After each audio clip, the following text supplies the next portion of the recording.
기쁜 부활절입니다. 네. 사랑아, 즐거운 부활절. 네. 우리 같이 본문 말씀 읽고 부활을 우리가 어떤 의미로 새기고 어떻게 우리 삶으로 적용할 수 있는지를 돌이켜보는 시간을 갖도록 하겠습니다. 마가복음 16장 1절부터 14절까지 말씀 우리 돌아가면서 읽겠습니다. 마가복음 16장 1절부터 14절까지 말씀입니다. 안식일이 지남에 막달라 마리아와 야고보의 어머니 마리아와 또 살로메가 가서 예수께 바르기 위하여 향품을 사다 두었다가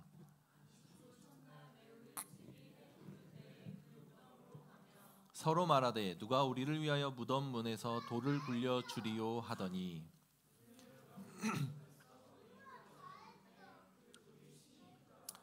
무덤에 들어가서 흰 옷을 입은 한 청년이 우편에 앉은 것을 보고 놀라매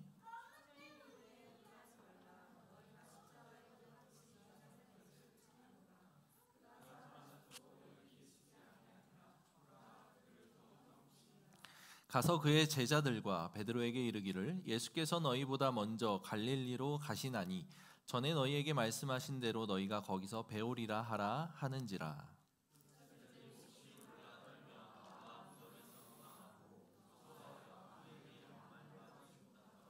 예수께서 안식 후 첫날 이른 아침에 살아나신 후 전에 7 귀신을 쫓아내어 주신 막달라 마리아에게 먼저 보이시니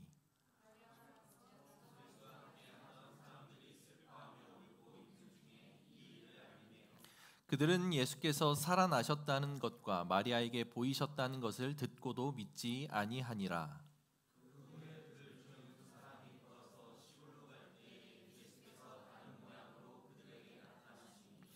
두 사람이 가서 남은 제자들에게 알리었으되 역시 믿지 아니하니라. 그 후에 11 제자가 음식 먹을 때에 예수께서 그들에게 나타나사 그들의 믿음 없는 것과 마음이 완악한 것을 꾸짖으시니 이는 자기가 살아난 것을 본 자들의 말을 믿지 아니함일러라. 아멘. 같이 잠깐 기도하고 우리 말씀 나누겠습니다. 하나님께서 우리를 위해 십자가를 지신 그 예수 그리스도의 십자가 사건을 우리가 기억하며 죽으신 것으로 끝이 아니라 죽으신 예수님께서 부활하셨다는 놀라운 사실을 우리가 마음으로 새길 수 있게 하여 주옵소서. 그것이 우리 삶에 어떤 의미가 있는지 말씀을 통해 깨닫게 하시고 깨닫는 그 우리의 삶이 우리 삶에서 능력으로 나타날 수 있는 귀한 시간 될 수 있도록 주님 이 시간 축복하여 주옵소서. 마음을 열고 하나님의 말씀 앞에 겸손히 반응하는 우리 모두가 되게 하여 주옵소서. 감사드리며 살아계신 예수님의 이름으로 기도합니다. 아멘. 기독교를 공격하고 무너뜨리는 이들이 가장 핵심적으로 다루는 교리가 바로 창조와 부활에 대한 이야기입니다. 기독교를 2000년 동안 창조와 부활 이야기로 끊임없이 공격을 해왔어요. 사실 창조와 부활이 사실이 아니다라는 것이 증명이 되면 기독교를 무너뜨리는 것은 너무도 쉽습니다. 사실 그게 거짓이고 참이 아니다라고 한다면 지금 우리가 이 자리에 모여서 함께 예배드리는 것도 의미가 없습니다. 창조와 부활이라고 하는 것이 기독교의 가장 중요한 신앙의 뿌리 그리고 전제인 것이죠. 이 창조와 부활은 증명할 수는 없습니다. 우리는 말씀에 선포되고 선언된 그 사실을 믿음으로 받아들이는 것뿐이에요. 우리가 아무리 말씀으로 그리고 성경 외적인 내용들도 창조와 부활에 대한 이야기를 아무리 많이 이야기를 한다 한들 그것을 믿지 않고 공격하는 이들에게 납득시킬 수 있을 만한 어떠한 논리적인 근거나 과학적인 증거를 찾을 수는 없습니다. 마찬가지죠. 창조와 부활이 거짓이라고 이야기하는 사람들도 똑같습니다. 창조는 거짓이다. 어떻게 하나님이 말씀으로 세상을 창조했다라고 하는 이런 원시적이고 미개한 사실을 믿느냐라고 이야기하는 그들의 이야기 있지만 그들의 이야기를 자세히 들여다본다면 그들의 이야기 속에서도 과연 증거나 과학적인 확실한 증명할 수 있는 이야기들을 찾을 수 없음을 발견하게 됩니다. 물론 진화론이 있겠죠. 진화론, 창조론에 반대돼서 나온 이 시대의 주류를 이루는 것처럼 보이는 이론이지만 그 안으로 깊이 들어가서 보면 결국 밝힐 수 없는 것들 투성입니다. 몇 가지 드러난 진화의 모습들을 가지고 추론에 추론을 거듭하여 그래서 인류는 이렇게 생겨났다, 그래서 자연과 세상은 이렇게 생겨났다라고 이야기하는 것을 믿을 뿐이죠. 무엇을 선택하고 무엇을 믿느냐에 따라 각자의 삶의 방식과 태도가 결정되는 것뿐입니다. 우리는 하나님이 세상을 창조하셨고 우리를 지으셨다라고 하는 그 사실을 선택한 것이고, 하나님을 믿지 않고 신이 없다라고 믿고 싶은 사람들은 과학적으로 나타난 이야기들을 선택해서 믿고 살아가는 것이지요. 마찬가지입니다. 부활도 똑같습니다. 예수님은 역사적으로 존재했던 인물이었고 십자가에 못 박혀 죽으신 사건은 우리 기독교 안에를 제외한 외적으로도 많은 증거들이 존재합니다. 그러나 마찬가지로 그의 부활을 우리는 과학적으로 증명할 수는 없습니다. 물론 나타나는 여러 사람들의 증언과 이야기들을 가지고 우리는 예수님의 부활은 사실이다라는 이야기를 하지만 그것은 우리의 이야기죠. 밖에 있는 예수를 믿지 않고 하나님을 믿지 않는 사람들에게는 그 모든 것이 날조된 이야기 아니냐라는 말로 치부해버릴 수 있는, 무엇도 증명할 수 없는 이야기다라고 하는 사실이죠. 그 논쟁이 2000년이 넘는 시간 동안 끊임없이 반복되어 왔습니다. 저와 여러분들은, 이 자리에서 하나님을 예배하는 우리들은 하나님이 세상을 창조하셨고 예수님은 십자가에 못 박혀 죽으신 후에 부활하셨다라고 하는 사실을 믿는 자들입니다. 그것을 믿는 것은 우리에게 어떤 의미가 있는지를 좀 살펴보면 좋겠어요. 사실 이 시대 기독교와 교회가 이렇게 힘을 잃어가고 있는 이유는 아이러니하게도 창조와 부활이라고 하는 그 신앙이 온전하지 못하기 때문이다라고 하는 생각을 해보게 됩니다. 창조와 부활을 믿는 것이 신앙의 출발이고 그것을 믿기 때문에 우리가 이 자리에서 하나님을 예배하지만, 창조와 부활 신앙을 온전하게 믿지 못하는 어쩌면 우리의 연약한 믿음과 모습으로 인해 우리의 신앙과 기독교인들이 그리고 교회가 힘을 잃어가는 것은 아닌가라고 하는 반성이 되는 것이죠. 어떤 얘기입니까? 하나님이 세상을 창조하셨습니다. 우리의 아버지 되신 그분께서 세상을 만드셨어요. 그걸 우리가 믿는다라고 한다는 것은 하나님 아버지, 우리를 다스리시는 그 하나님이 세상을 다스린다라고 하는 것을 믿는다는 사실입니다. 그 하나님께서는 우리를 너무 사랑하십니다. 성경에서 끊임없이 그 얘기를 하시죠. 내가 너를 사랑한다. 내가 너를 자녀 삼아 주었다. 내가 너를 위해 나의 귀한 아들 예수를 십자가에 못 박아 죽였다. 너를 구원하기 위해. 내가 너와의 관계 회복을 위해 대가를 치르신 그 하나님의 무한하신 사랑 앞에 우리는 반응할 수밖에 없어요. 반응한다면 하나님이 이 세상을 창조하셨고 나를 사랑하셨다. 그럼 세상을 살아가고 세상을 대하는 우리의 태도가 이렇게 위축되고 자신이 없어질 수가 없는 겁니다. 우리는 세상을 대할 때 우리의 아버지 되신 하나님이 다스리고 창조한 세상이다 라고 하는 것을 믿고 세상을 대한다면 주눅들고 위축될 필요가 없어요. 세상을 정복하고 세상을 다스려라 라고 하는 하나님의 명령 앞에 우리는 당당하고 담대하게 나아갈 수 있는 거죠. 우리는 그리스도이니까, 하나님의 그 창조주의 아들이니까. 부활신앙을 믿는다는 사실은 우리가 죽음이라고 하는 것, 사망 권세라고 하는 것이 더 이상 우리를 지배하고 다스릴 수 없다라는 것을 믿는다는 겁니다.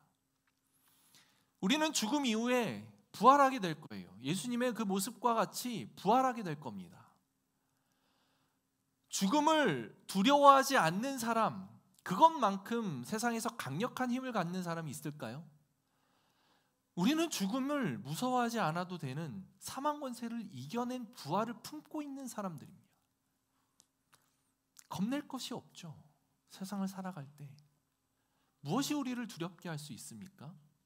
죽음을 비웃을 만한 부활 신앙을 가지고 있는 우리들에게 반성이 되십니까? 창조와 부활을 믿는다는 사실은 그 창조와 부활의 능력을 우리 삶으로 가져온다는 것은 생각보다 그렇게 가벼운 내용은 아닙니다. 그 부활 신앙, 우리가 이 부활에 대해서 조금 더 기초적으로 왜 부활이 우리에게 다가왔고 부활은 어떤 의미가 있는지, 실제로 부활은 사실인지, 이런 것들을 조금 객관적이고 구체적으로 살펴보면서 오늘 우리에게 주시는 그 부활 신앙의 확신, 부활을 정말로 살아낼 수 있는 믿음들이 생겨나기를 축원합니다. 세상 사람들이 이야기하는 거 믿지 마십시오. 이야기하지 마십시오. 그들에게 우리가 믿는 신앙을 백날 이야기해 본들 설득이 되지 않아요. 그건 그냥 평행선을 달릴 뿐입니다. 전제가 다르니까. 그래서 그 전제를 일치시키지 않는 한 그들과 토론이 되는 것 아닙니다.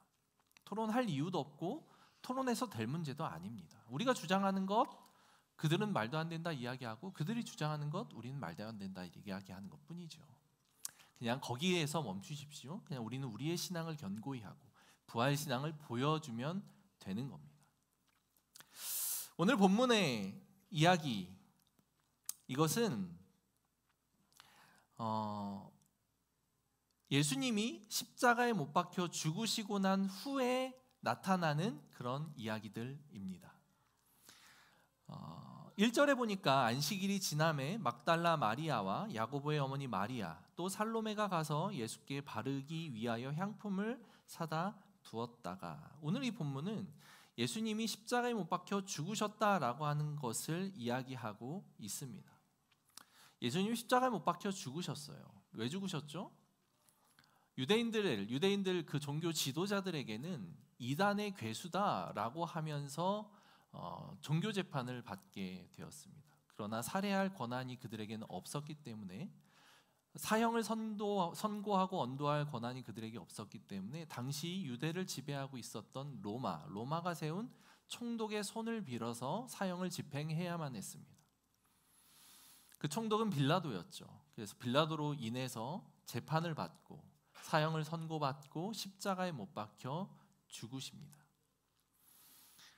유대 지도자들, 종교 지도자들은 알고 있었어요. 예수님이 내가 십자가에 못 박혀 죽을 것이다 라고 하는 것을 진작부터 가르쳐 왔다는 것을 알고 있었습니다.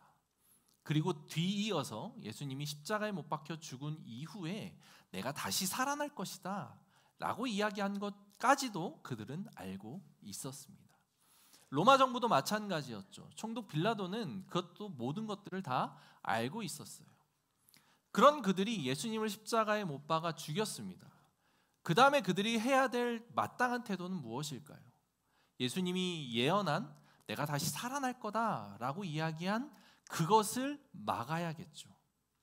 로마 정부와 유대인들, 종교 지도자들, 예수님을 죽음으로 몰아간 그들이 막아야 되는 것은 예수님이 부활하는 것이었습니다. 또는 그것이 사실이 아니라고 믿었기 때문에 그를 따르는, 예수를 추종하는 무리들이 예수의 시신을 훔쳐다가 부활했다라고 하는 것을 거짓으로 이야기하며 자기들이 믿는 신앙이 옳다, 그리고 그들을 하나의 세력화해서 로마 정부로부터 대항을 하거나 아니면 자기들의 입속을 새기는 그 모든 행위들을 사전에 차단해야만 했어요. 그래서 로마 정부와 종교 지도자들은 예수님의 무덤에 대해 철통 같은 방비를 합니다. 당시의 무덤은 땅에 묻히기도 하고 동굴에 만들기도 했어요. 그런데 조금 부유한 사람들, 유복한 사람들은 무덤을 동굴을 사서 동굴에다가 안치하는 것이 풍습이었다고 합니다.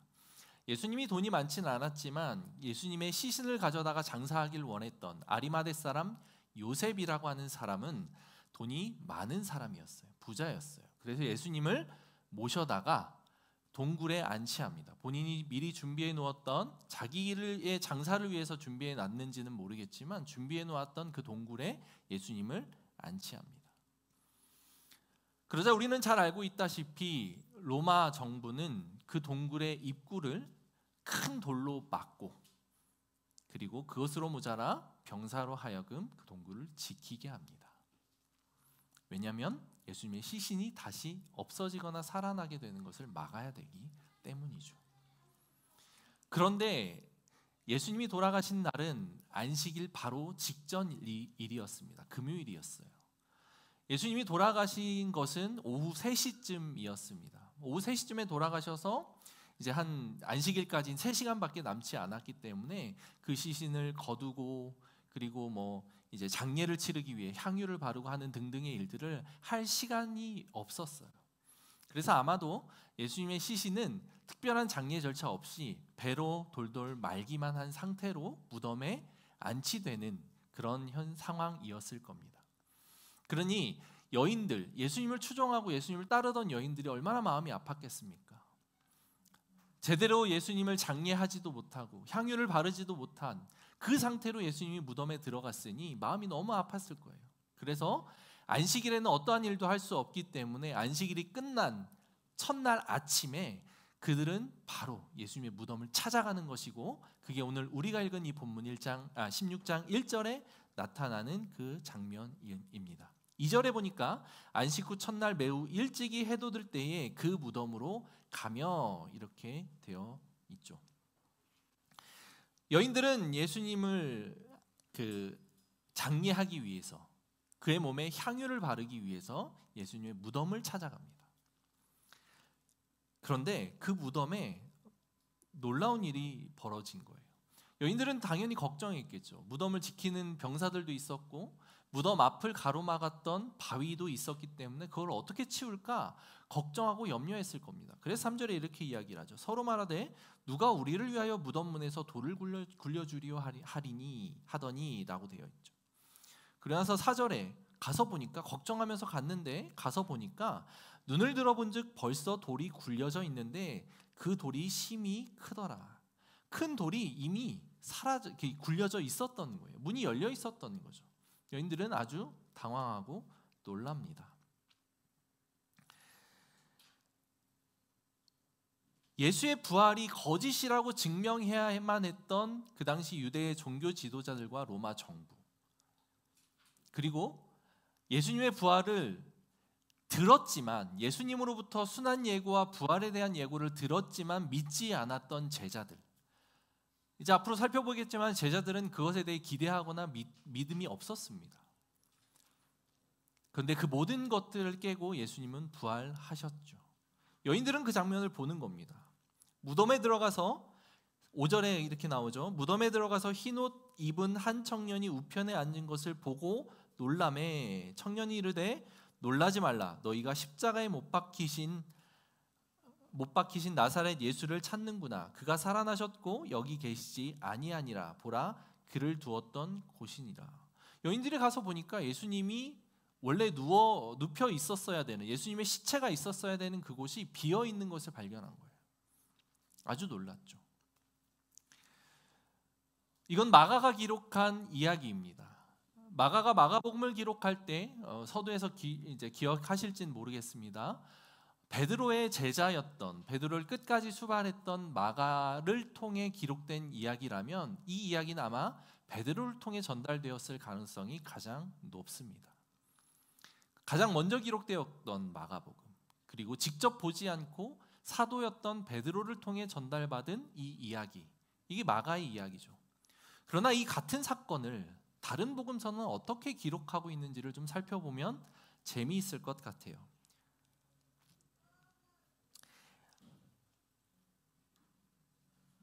마태복음입니다. 죄송합니다.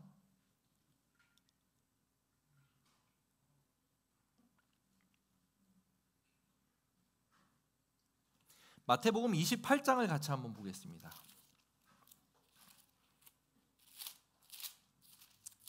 혹시 성경이 있으시면 찾아보시면 유익하실 것 같아요. 마태복음 28장에 보면 이렇게 되어 있어요. 1절부터 안식일이 다 지나고 안식 후 첫날이 되려는 새벽에 막달라 마리아와 다른 마리아가 무덤을 보려고 갔더니 큰 지진이 나며 주의 천사가 하늘로부터 내려와 돌을 굴려내고 그 위에 앉았는데 그 형상이 번개 같고 그 옷은 눈같이 희거늘. 우리가 지금 읽은 마가복음 본문하고 내용이 다름을 알 수 있죠. 마가복음의 본문에서는 여인들이 가서 봤는데 이미 돌이 굴려져 있었어요.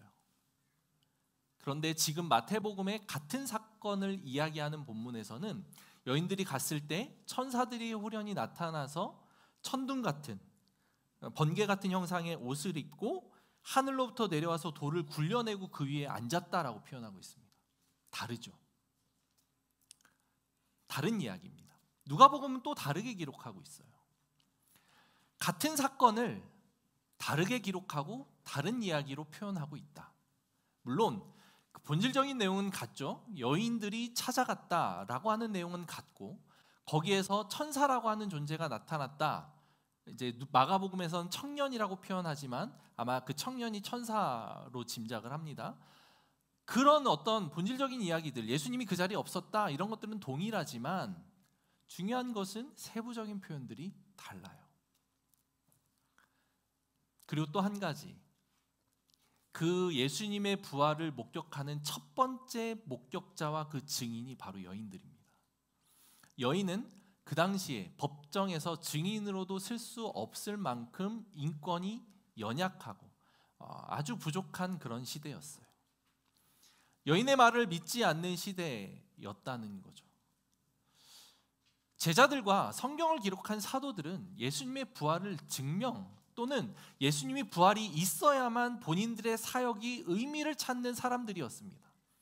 그런데 그들이 복음서를 기록하면서 이렇게 다르게 이야기들을 기록해놨다라고 하는 것이 무엇을 의미할까요? 누가복음도 조금 다릅니다. 요한복음도 달라요. 부활에 대해 이야기하고 있는 이 장면들이 조금씩 다릅니다. 왜 그렇습니까?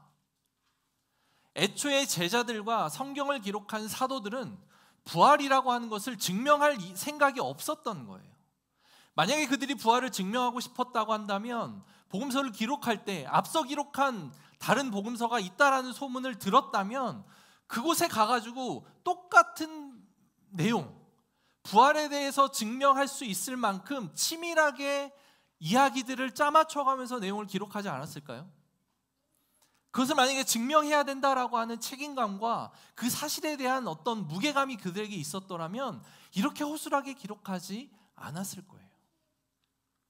그리고 그 첫 번째 증인인 여자들로 그들을 증인으로 세우지 않고 아마도 남자로 그 증인들을 바꿔서 기록하는 것이 그들에게 훨씬 유리했겠죠. 문학적인 기법과 문학적인 내용 안에서 그 순서를 조금 바꾸는 게 뭐가 문제가 되었을까요? 충분히 가능한 이야기였을 겁니다. 그런데 그러지 않아요. 예수님의 부활이라고 하는 사실이 그들에게는 너무도 확연한 사실이기 때문이에요. 증명할 이유가 없었던 거예요. 그냥 자기들이 본 이야기를 자기들이 기억하는 한에서 중요한 내용들을 중심으로 기록해낸 것이 바로 복음서의 이야기고 부활을 다루고 있는 이 장면이라고 하는 사실입니다. 우리는 복음서들을 잘 알고 있습니다. 복음서들 모든 사건들마다 조금씩 표현들이 달라요. 그리고 어떤 복음서에는 심지어 삭제되어 있는 등장하지 않는 사건과 내용들도 많이 있습니다. 모든 복음서에 등장하는 사건들은 정해져 있어요. 몇 개 되지 않아요. 그것을 보면서 성경을 비판하고 기독교 거짓이라고 이야기를 하는 사람들은 자 봐라, 예수에 대해서 다루고 있는 이 복음서가 이렇게 다 말이 다르고 상황들마다 설명이 다르고 이렇게 틀린 이야기들이 있느냐라고 이야기를 하지만 오히려 그 반대입니다. 그렇기 때문에 이것이 참이다라고 하는 사실이죠. 만약에 이것을 통해서 예수님의 행적, 예수님의 가르침, 그 다음에 치유의 사건, 축기, 귀신을 쫓아내는 사건, 십자가에 못 박혀 죽으시고 부활한 그 모든 사건들을 이 책만을 가지고 증명해야만 했다면 아주 치밀하게 그 모든 것들을 계획해서 써내려갔을 거예요. 그러나 그렇지 않습니다. 그렇지 않다는 건 그들에게 이 사실은 너무도 당연한 사실이었다는 거죠. 그래서 성경학자들, 고고학자들은 그렇게 이야기합니다. 이 허술함이 오히려 성경과 그곳에 나타나는 이 부활이라고 하는 놀라운 사건들에 대해 참이라 증명하는 것이다. 그리고 한 가지 더, 로마 정부는 시신, 예수님의 시신이 없어진 그 사실을 보고 당황합니다. 그래서 수배하고 찾기 시작해요. 예수님의 부활이라고 하는 것, 이미 예고된, 예수님이 가르침을 통해서 예고된 사건이었기 때문에 경계와 방비를 했지만, 그 경비를 서고 있던 사람들이 무슨 일인지도 알아차리지 못할 때에 막 그 호련히 나타난 그 천사로 인해 돌이 굴려지고 예수님이 사라지는 장면이 나온 거죠. 예수님이 시신을 찾습니다. 어디 가도 찾을 수가 없죠. 당시 세계를 지배하고 세계의 패권을 쥐고 있었던 로마입니다. 그 로마가 지키고자 하면 못 지킬 것이 있었을까요? 그 로마가 빼앗고자 하면 못 빼앗을 것이 있었을까요? 찾고자 하면 못 찾을 것이 있었을까요? 아마 불가능할 겁니다. 그 로마의 눈을 피해 예수님의 시신을 숨기는 것 쉽지 않았을 거예요. 근데 거기까지는 그럴 수 있다고 칩시다. 예수님의 시신을 어떻게든 숨겼어. 그런데 그 이후에 나타난 제자들의 변화와 모습들은 예수님의 부활이 더 이상 거짓이다라고 이야기할 만한 그 모든 것들을 차단합니다. 예수님을 못 찾은 이제 로마 정부들이 예수님을 추종했던 무리들을 이제 찾아다니기 시작합니다. 그리고 그들을 잡아들이기 시작해요. 그러면서 칼을 그들의 목에 들이밉니다. 예수 어디 갔어? 그 시신 어디로 빼돌렸어? 지금 이야기하면 살려줄게. 예수님을 따르고 추종하던 무리들, 제자들과 그 수많은 여인들, 수많은 무리들은, 예수님의 부활을 목격한 그 사람들은 그 부활이 사실이었기 때문에 거짓을 말할 수가 없어요. 예수님 부활하셨습니다. 똑바로 얘기해. 진짜야. 예수님 진짜로 부활하셨습니다.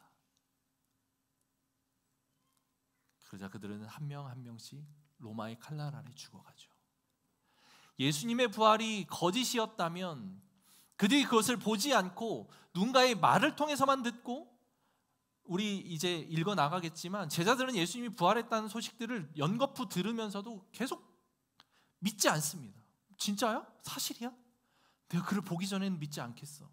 내가 그의 옆구리에 손을 넣어보지 않고는 믿지 않겠어. 이게 제자들의 모습이었어요. 근데 로마 정부가 칼을 들이대며 너 목숨을 내놓을래? 예수가 그 부활했다라고 한 사실을 고수할래? 그 주장을 고수할래? 라고 하면서 끊임없이 이야기할 때 그들은 거부할 수가 없었던 거예요. 그렇게 한 명 한 명 죽어나갑니다. 예수의 부활이 사실이었다면 당연한 이야기지만 거짓이라면 일어날 수 없는 일이 일어나고 있는 것이죠. 자기의 목숨을 거짓을 위해 그렇게 희생할 수 있는 사람들이 얼마나 되겠습니까? 사실은 불가능한 일이죠. 예수님은 그래서 부활하셨습니다. 예수를 따르던 수많은 사람들, 그 무리들의 이야기는 요세푸스를 비롯한 기독교인이 아닌 역사가들의 이야기 속에서도 무수히 많이 등장하는 이야기들이에요. 로마의 핍박 아래 순교한 그들의 이야기들. 그것이 결국 예수님의 부활은 참이다, 사실이다 라고 하는 것을 증명합니다.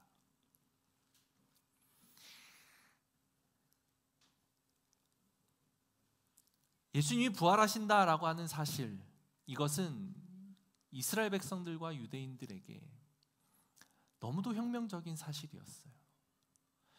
이스라엘 백성들은 예수님이 부활, 메시아가 오셔서 부활을 이야기를 했지만 그 부활이 지금의 이 모습처럼 나타날 거라고 예상하거나 상상하지 못했어요. 이스라엘 백성들에게 부활이라고 하는 개념은 있었습니다. 구약시대 때부터 계속 예언되어져 온 내용 속에서 새 창조, 하나님이 이 땅을 새롭게 창조하실 것이다, 죽은 자가 살아날 것이다 라고 하는 이야기들을 구약시대에 거쳐서 계속 이야기했기 때문에 그들은 부활이라고 하는 사실이 존재할 것이다 라는 것은 알고 있었어요. 그러나 그게 어떤 형태로 나타나는지, 실제로 예수님이 이렇게 부활하듯이 그렇게 육체적인 부활을 포함한 그런 부활이 나타나는 것인지 명확한 개념이 없었어요. 그냥 부활이라는 것이 그날에, 종말의 때에, 이 땅에 하나님이 심판하실 그때에 부활이라는 것이 있겠구나라고 하는 것 정도를 알고 있었던 것이죠. 요한복음 11장에 보면 그것에 대한 이야기를 우리가 엿볼 수 있는 내용이 나옵니다. 11장 21절에 보니까 마르다가 예수께 여짜오되 주께서 여기 계셨더라면 내 오라비가 죽지 아니하였겠나이다 라고 되어 있죠. 마르다는 나사로의 누이입니다. 나사로는 아파서 죽어가요. 예수님에게 그 소식이 전해졌지만 예수님이 거기까지 오는 것은 시간이 걸리는 일이었습니다. 예수님이 나사로가 죽어있는 그 현장에 왔는데 나사로가 죽었죠. 그래서 이 마르다는 너무 속상해서 예수님을 원망합니다. 주님 당신이 이 자리에 계셨더라면 내 오라비 나사로가 죽지 않았을 텐데 도대체 어디에 계셨습니까? 라고 원망을 해요. 그러자 예수님이 이렇게 이야기를 하죠. 예수께서 이르시되 내 오라비가 다시 살아나리라. 그러자 마르다가 이렇게 대답합니다. 이르되 마지막 날 부활 때에는 내가 다시 살아날 줄을 내가 아나이다. 그렇게 유대인들에게 부활은 이미 고대하던 일들 중에 하나였습니다. 예수님은 그들에게 자신이 십자가에서 죽은 후에 부활하게 될 것이라고 또한 가르쳤는데, 그리고 그날이 되어 예수님이 십자가에 못 박혀 죽으시고 3일 만에 다시 부활하신 것인데 여전히 그들은 그 개념에 대해서 무지했었어요. 그래서 여자들이 그 청년으로부터 들은 이야기를 가지고 사람들에게 가서 이야기를 할 때 사람들은 그 내용을 믿지 못합니다. 오늘 본문 말씀을 보면 마가복음 16장으로 우리 다시 돌아가면 16장 9절에 이렇게 나오죠. 예수께서 안식 후 첫날 이른 아침에 살아나신 후 전에 7 귀신을 쫓아내어 주신 막달라 마리아에게 먼저 보이시니, 막달라 마리아에게 예수님이 나타나십니다. 이제 부활하신 예수님을 직접 목격한 거예요. 첫 번째로 목격한 이들이 바로 여인들인 거죠. 그러자 여인들이 이제 놀라서 10절에 마리아가 가서 예수와 함께하던 사람들이 슬퍼하며 울고 있는 중에 이 일을 알림해. 사람들이 슬퍼하고 예수님의 죽음에 대해서 애통해하고 있는 그 와중에 마리아가 가서 예수님이 부활하셨습니다 라고 알리는 장면이죠. 11절에 묘한 표현이 나옵니다. 그들은 예수께서 살아나셨다는 것과 마리아에게 보이셨다는 것을 듣고도 믿지 아니하니라. 들었는데도 믿지 못한 거죠. 그러고 나서 또 이어집니다. 12절에 보니까 그 후에 그들 중 2사람이 걸어서 시골로 갈 때에 예수께서 다른 모양으로 그들에게 나타나시니 2사람이 가서 남은 제자들에게 알리었으되 역시 믿지 아니하였더라. 그 2사람은 아마 제자들 중에 2사람이었을 겁니다. 그들에게도 예수님이 나타났는데 그들을 통해 전달된 예수님이 살아나셨다라고 하는 이 이야기를 여전히 믿지 아니합니다. 부활이라고 하는 개념이 투미했던 거예요. 예언된 부활의 이야기들 알고 있었지만 이런 형태로 나타날 것이라고는 감히 상상을 하지 못했던 거예요.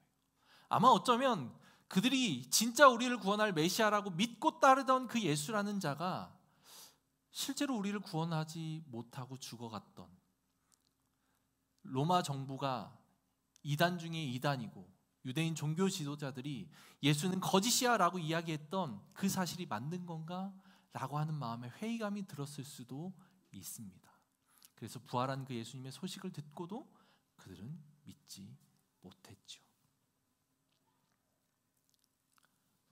그러고 나서 예수님이 직접 그들에게 나타나십니다.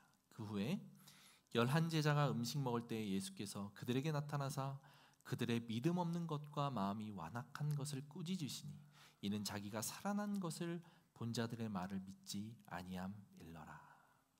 아멘. 믿지 않았어요. 처음부터 그들이 예수의 부활을 적극적으로 수용하고 받아들였던 게 아니라는 사실을 여기서 이렇게 드러내 보입니다. 무엇을 의미하겠습니까? 그랬던 이들이 예수의 부활을 직접 보고 예수님으로부터 오시는 그 성령님의 능력을 받아 예수의 부활을 누구보다도 더 적극적으로 전달하는 사람들이 됐다. 이것만큼 강력한 예수 부활의 증거가 없다라는 사실이죠. 그리고 실제로 제자들은 전부 예수님의 그 죽음과 부활을 증언하고 선언하다가 모두 순교를 당하게 되는 그런 역사를 우리는 잘 알고 있습니다. 이렇게까지 성경이 이야기를 하는데 이것을 우리가 온전히 신뢰하지 못한다면 다시금 우리는 처음으로 돌아가야 되는 거겠죠. 예수님의 부활은 사실입니다. 그리고 그 사실은 우리에게 어떤 의미로 다가오느냐, 이게 너무 중요한 개념이에요. 예수님 부활하셨습니다. 계란 삶고 계란 나누면서 예수님 부활 축하합시다, 이것으로 끝낼 만한 이야기가 아니라는 사실이에요. 바울은 그걸 너무도 잘 알고 있었습니다. 만약에 예수님이 부활하지 않았더라면 우리가 믿는 이 모든 것들은 다 거짓이고 우리보다 더 불쌍한 사람들은 없는 거예요. 뭐하러 이 자리에 나와 있습니까? 이 날 좋은 봄날에 해도 이렇게 좋은데 나들이 가고 야외 나가고 캠핑 가고 그래야지, 뭐하러 이 어두컴컴한 그 주차도 불편한 이 건물 10층에 와서 예배를 드리고 있냐고요. 왜? 예수님이 부활하신 게 사실이니까. 그렇다면 이 자리에 나와서 예배드리는 여러분들이 예수님의 부활을 사실로 믿고 있다면 여러분들의 삶에 부활의 능력이 나타나야 된다는 거예요. 부활을 살아내고 있냐는 거죠. 바울은 고린도전서 15장에 이렇게 이야기를 합니다. 부활에 대해서 쭉 이야기를 하면서 마지막 부분에 가서 이렇게 이야기를 하는 거예요. 사망아, 너의 승리가 어디 있느냐? 사망아, 내가 쏘는 것이 어디 있느냐? 사망이 쏘는 것은 죄요, 죄의 권능은 율법이라. 사망아, 네가 어디 있느냐? 사망을 조롱합니다. 사망의 권세를 꾸짖습니다. 바울의 이야기예요. 부활의 첫 열매 되신 예수님의 모습이 우리에게도 나중 열매로 나타나게 될 것이다 라고 하는 분명한 사실을 알고 있었던 그는 사망조차, 사망의 권세조차 우습고 비웃을 수 있는 권세로 여긴 거예요. 제자들도 마찬가지였을 겁니다. 그러니까 죽음이라고 하는 순교를 각오하고 예수님이 살아계심을 증거할 수 있었던 거죠. 이 시대를 살아가는 우리는 예수님이 살아계심을 증거하더라도, 이야기하더라도 죽지는 않습니다. 총칼을 들이대지 않아요. 그래서 어쩌면 우리에게 부활이라고 하는 사실이 가볍게 여겨졌는지도 몰라요.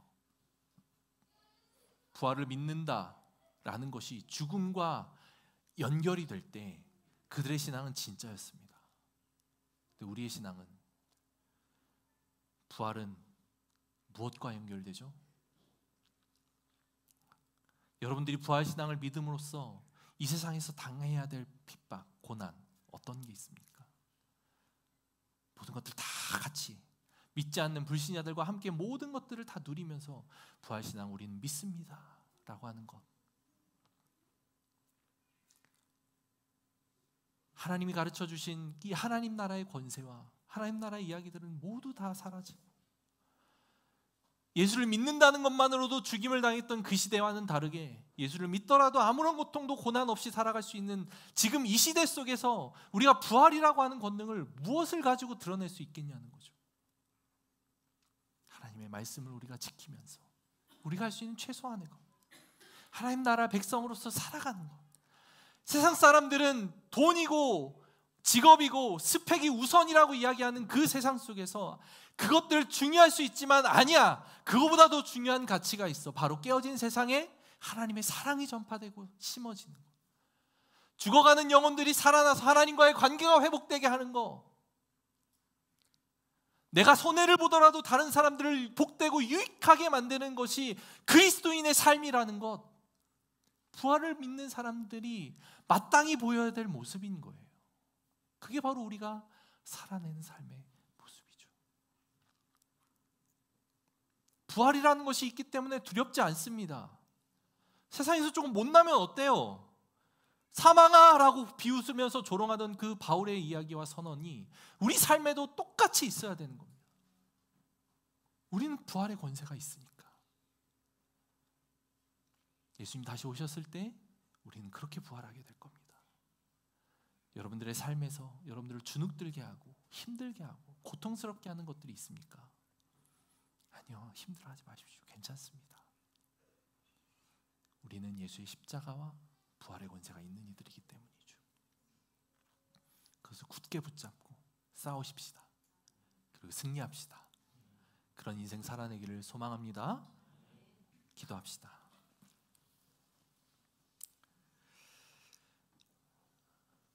살아계신 하나님, 오늘도 우리를 다스리시고 이 땅을 통치하시는 하나님임을 신뢰하고 믿습니다.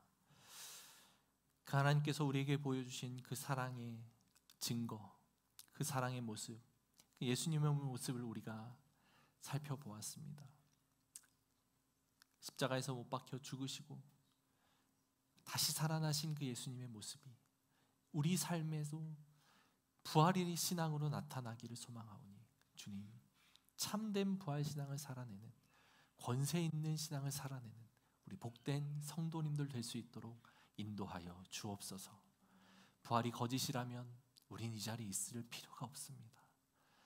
창조가 거짓이라면 우리가 하는 이 모든 종교적인 행위들, 신앙의 모습들이 어리석을 수 없습니다. 그러나 우리는 그것이 참이라는 것을 알기에 이 자리에 나와 있습니다. 참으로 믿는 자의 모습답게 살아갈 수 있는 그런 성도들 될 수 있도록 하나님 역사하여 주옵소서. 감사드리며 살아계신 예수님의 이름으로 기도하였습니다. 아멘.